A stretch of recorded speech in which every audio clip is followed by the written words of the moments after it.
Okay, so what we have for today is we're going to be factoring difference of two squares, okay?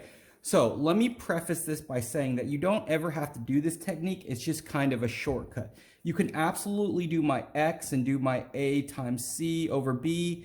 And you see here it's missing my b term, so my b would equal 0, and you get the same exact answer. But for those of us looking for a shortcut, we can use this. Now, the times we're allowed to use difference of two squares is this.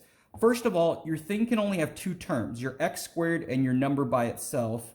And then there also must be a minus in between. Okay, so those are the rules. Two terms, and they have to be your a and your c, so b has to be missing, and there has to be a minus in between. Okay, there has to be a minus in between. Next thing we look for, does each term have a square root? So what's the square root of x squared? Well, that's just x. And what's the square root of 64? That's 8, okay?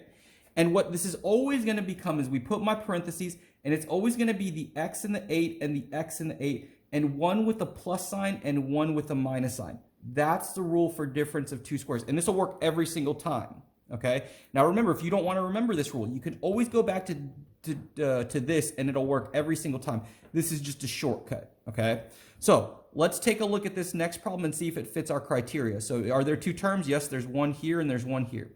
Is it just the a and the c? I see the x squared and the number by itself, so that works. And is there a minus in between? Sure.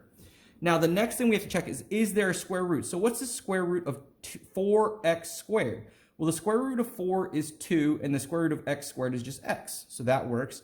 And then what's the square root of 49?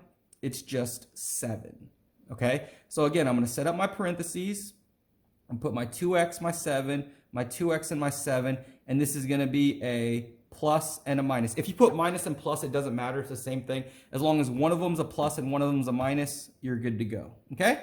And that's all we got for today. Let's go.